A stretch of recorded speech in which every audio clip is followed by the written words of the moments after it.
Madame la Présidente, est-ce que tout le monde m'entend là? Madame la Présidente, mes chers amis, donc je vais vous parler du problème de troubles du sommeil des personnes âgées. Alors pourquoi en parler? Ben, comme toujours, quand on vieillit, un peu tout commence à poser des problèmes. On entend plus, moins bien, on voit moins bien, on a l'arthrose, etc. Donc le sommeil n'y échappe pas. Donc il y a deux grands problèmes. Premièrement, définir une personne âgée et deuxièmement, définir le sommeil. Alors, la personne âgée, suivant les critères, on va essayer de faire en fonction des critères départementaux, nationaux, européens et internationaux. À 60 ans dans le département, on peut entrer dans une EHPAD sans dérogation. À 65 ans, l'Organisation mondiale de l'UNESCO parle de personnes âgées. À 73 ans, l'Europe considère que tous les fonctionnaires doivent être mis à la retraite. C'est l'Europe. 75 ans, l'Organisation mondiale de la santé parle de seniors et personnes âgées. À 85 ans, c'est la moyenne d'admission en EHPAD actuellement en France. 90 ans, c'est la zone TGV, très grand vieillard. Et enfin, 100 ans, c'est la zone JC. Alors, suivant votre sensibilité, si vous êtes pessimiste, c'est je crains. Si vous êtes amateur de RTT, c'est jour complémentaire. Si vous êtes croyant, c'est je crois. Si vous êtes catholique, c'est Jésus-Christ. Et si vous êtes un historien, c'est Jeanne Calment, 123 ans, 70 ans de ménopause. Ça commence à être sérieux. Alors, les différences entre troisième et quatrième âge, ça c'est quand même assez fondamental parce que souvent on mélange un peu tout. Alors, on va essayer sur 5 critères. D'abord, famille. On est grands-parents. Là, on est du troisième âge automatiquement. Quatrième âge, on est arrière-grands-parents. Au niveau travail, les gens du troisième âge peuvent encore travailler partiellement ou totalement, mais partiellement plutôt. Ça dépend évidemment des professions. Et quatrième âge, il est impossible qu'ils travaillent. Au niveau santé, troisième âge, c'est à peu près des petits consommateurs médicaux. À partir du quatrième âge, ça devient des grands consommateurs médicaux. La dépendance, c'est très simple, c'est qu'à partir de certains moments, par exemple, on ne peut pas se chausser seul, donc il faut quelqu'un. Si on est en couple, ça va mieux, mais sinon, on est obligé de faire appel ou à des moyens techniques ou à des moyens humains. Enfin, sur le plan de la sensibilité affective, à 65 ans, 95% des personnes âgées ont des contacts. À 85 ans, 95% des personnes âgées n'ont plus de contact. Alors, enfin, deuxièmement, le sommeil. Alors là, comme on a une spécialiste, je vais aller très vite sur ce sujet. Le sommeil normal se divise en sommeil profond et ensuite en sommeil paradoxal. Il faut savoir que depuis 50 ans, la moyenne d'endormissement des gens, c'est de moins d'une heure par rapport à il y a une cinquantaine d'années. Et enfin, surtout très important, ne pas oublier l'importance de la sieste, puisque même pour les adultes, et même dans des très grandes boîtes, il est de plus en plus prévu des salles de sieste pour que les cadres ainsi que les ouvriers puissent se reposer comme il faut. Je rappelle quand même que des gens comme Winston Churchill, en plein Blitz de 1940, conseillaient à De Gaulle de faire une sieste et lui-même faisait la sieste. Alors, les caractéristiques pour les personnes âgées. Tout d'abord, très souvent, on est en couple. Et là, il va falloir bien comprendre que on va progressivement se gêner l'un et l'autre. Est-ce qu'il faut changer de chambre? Ça, c'est un des gros problèmes. Dans la consultation mémoire que je dirige, chaque fois, je demande évidemment les problèmes de troubles du sommeil et je demande systématiquement s'ils ont été obligés de changer de chambre. En France, nous avons un inconvénient par rapport au monde anglo-saxon, c'est que nous avons des lits à 2 places au lieu d'avoir 2 lits à 1 place. C'est un des grands problèmes français. Les comorbidités. Alors, premièrement, le syndrome des jambes sans repos. C'est quelque chose qui se passe la nuit. Donc, si on est en couple, ça gêne encore plus. La personne se lève tout le temps. Donc, je vous conseille, si jamais vous trouvez que vous avez des douleurs au niveau des jambes la nuit, de consulter un de vos médecins, spécialistes ou pas. Le syndrome de l'apnée du sommeil, là je laisserai la parole à ma consoeur, c'est évidemment le syndrome de l'apnée du sommeil, quelque chose de très important. Et donc heureusement, nous avons quand même plusieurs confrères qui peuvent l'examiner avec le matériel voulu. Les diabétiques. Alors les diabétiques, ça évidemment, c'est un gros problème. Il y a de plus en plus de gens qui sont diabétiques. Un petit détail, si parmi vous, il y a des dames qui ont eu une grossesse, une seule même, ou plusieurs, avec des diabètes gestationnels, 40 ans après, n'hésitez pas à vous faire doser la glycémie, car c'est un facteur de risque pour le diabète au quatrième âge.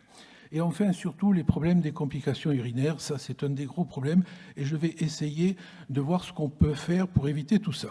Alors, la chambre, est-ce que la personne est seule ou est-ce qu'elle est à deux? Bon, ça c'est un gros problème. Premièrement, il faut toujours humidifier une chambre. Toujours mettre de toute façon un verre d'eau dans la chambre de façon à ce qu'on ne soit pas déshydraté. Je vous rappelle la célèbre phrase de Saint-Exupéry: « Oh, tu n'es pas nécessaire à la vie, tu es la vie ». La déshydratation est un des gros problèmes auxquels nous sommes confrontés. En été, on y pense. En hiver, on y pense moins, donc toujours y penser. La position dans le lit. Alors ça, c'est, comme vous le savez, quand vous visitez un château du Moyen-Âge, vous êtes surpris que les gens couchaient assis. Maintenant, nous avons tendance à coucher totalement à l'horizontale. L'idéal, la position idéale, c'est de façon d'être en position semi-assise. Alors, évidemment, il y a des lits médicaux spécialisés. Si vous n'avez pas de lit médicaux spécialisé, une façon de faire est très simple. Vous vous mettez avec plusieurs oreillers et vous essayez d'être à 45 degrés par rapport au plan horizontal. Sinon, essayez d'avoir un grand lit si nécessaire pour ne pas gêner votre conjoint. Se tourner à gauche de préférence. Pourquoi?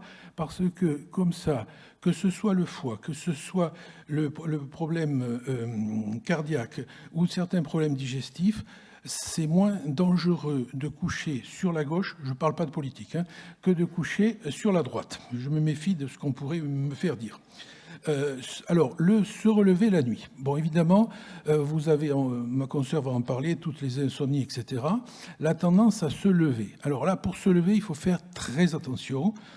Il faut d'abord se lever par étapes. C'est-à-dire qu'on ne commence pas à se lever tout droit, on se met au bord du lit pour éviter une hypotension orthostatique. Bon, méfions-nous des descentes de lit ou de tous les tapis. S'ils n'ont pas un dispositif qui permet de les fixer au sol, c'est très dangereux, il vaut mieux les éliminer.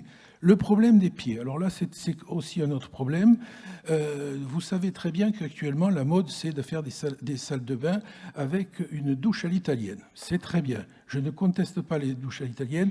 J'ai moi-même fait refaire une nouvelle salle de bain avec une douche à l'italienne, mais surtout, il faut que les pieds soient humidifiés de façon à ce qu'il n'y ait plus de corps aux pieds. Et pour ça, l'idéal, surtout quand on vieillit, ce n'est pas de mettre une cuvette par terre qu'on n'arrivera pas à mettre par terre et on va se casser la figure, excusez-moi du terme, mais il faut aussi, de préférence dans sa salle de bain, avoir un bidet, puisque l'eau est à peu près à 30-40 cm du sol, de faire des bains de pieds réguliers en s'asseyant sur une chaise, de façon à ce que si on a des troubles de l'équilibre, ça ne pose pas de problème.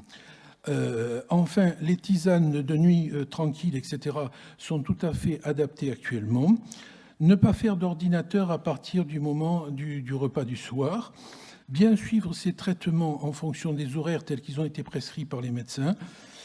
Utiliser le masque du sommeil quand on veut s'endormir.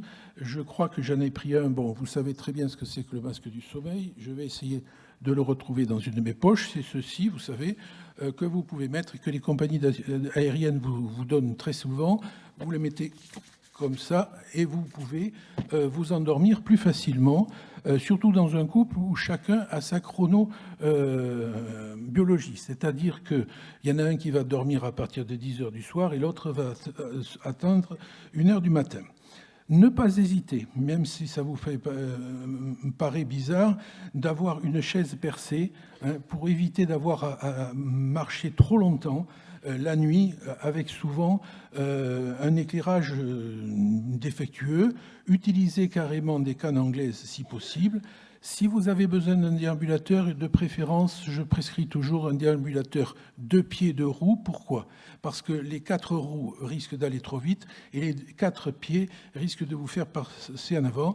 Ne pas hésiter aussi à avoir une lampe de poche avec soi pour pouvoir se repérer la nuit quand on ne veut pas déranger son conjoint. Alors, à côté des troubles du sommeil de la nuit, il y a la sieste. Alors, la sieste, comme j'ai dit, c'est absolument fondamental, indispensable. Vers les 14 heures à peu près, faire une petite sieste de moins d'une demi-heure. Il est prouvé qu'actuellement, une petite sieste de moins d'une demi-heure diminue les troubles du rythme cardiaque et en particulier ce qu'on appelle la fibrillation atriale. Donc, de préférence, ne pas hésiter. Et là aussi, les compagnies aériennes peuvent vous le donner, vous pouvez même l'acheter en pharmacie. Utilisez un espèce de collier mousse qui est gonflable en forme de U si vous devez faire la sieste éventuellement dans un fauteuil. Avoir toujours une activité physique, alors là on insiste beaucoup.